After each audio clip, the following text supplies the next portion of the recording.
Halo semuanya, pernah kepikiran gak sih makanan yang kita telan itu perginya kemana ya?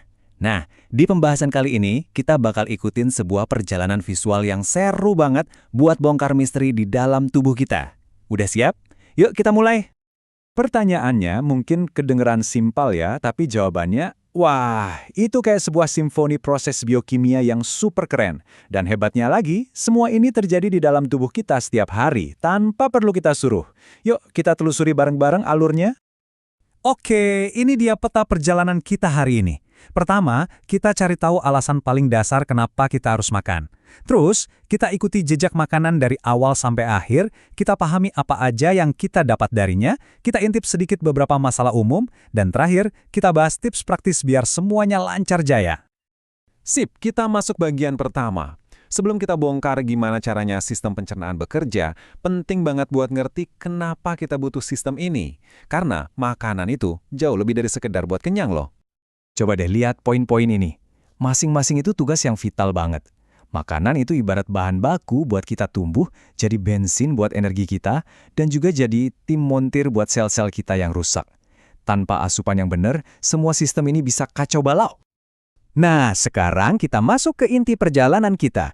Coba bayangin deh, sistem pencernaan itu kayak pabrik pengolahan super canggih yang kerja non-stop di dalam tubuh kamu.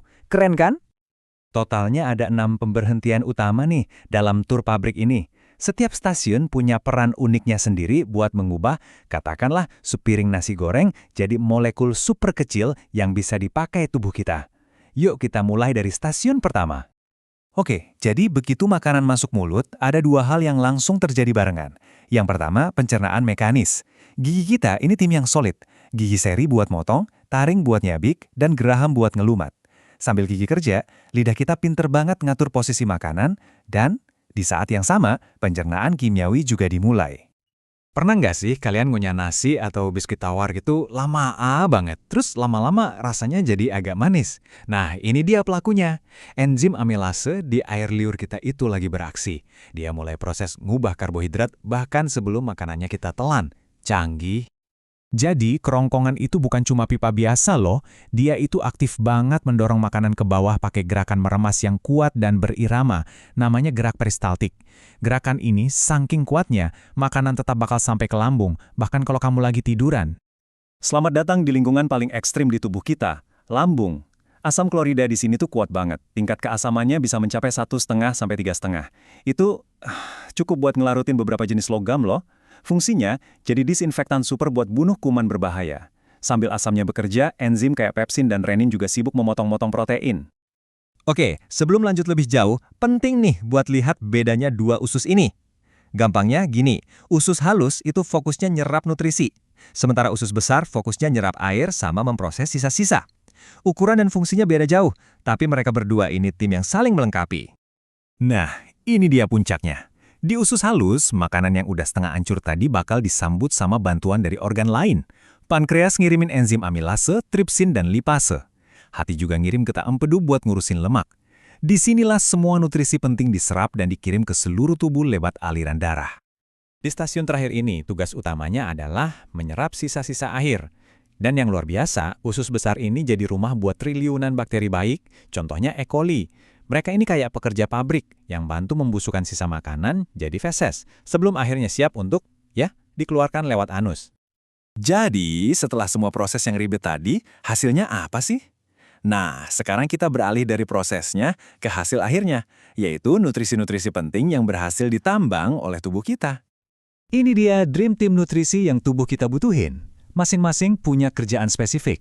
Protein itu tukang bangunannya, karbohidrat itu pemasok energinya, terus serat itu petugas kebersihannya. Kalau satu aja nggak ada, kinerja seluruh tim bisa terganggu.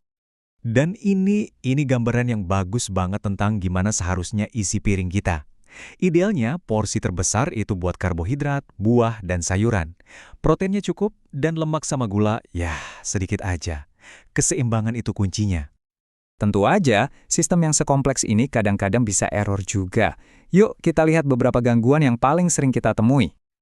Tabel ini ngerangkumnya dengan jelas ya. Contohnya sakit mag, pasti banyak yang pernah ngerasain kan? Itu sering banget kejadian gara-gara asam lambung yang kebanyakan, bisa karena stres atau telat makan. terus sembelit. Nah, ini biasanya jadi alarm kalau kita kurang makan serat. Ini tuh masalah-masalah umum yang solusinya seringkali sederhana kok. Oke, setelah tahu masalahnya, sekarang kita bahas solusinya. Ini bagian yang paling praktis nih, semacam buku manual buat ngejaga kesehatan pabrik di dalam tubuh kita. Coba deh perhatiin, ini semua kebiasaan yang simple banget kan, tapi dampaknya luar biasa. Hal-hal kayak makan teratur, ngunyah makanan sampai halus, minum air yang cukup, itu semua pondasi dari sistem pencernaan yang sehat.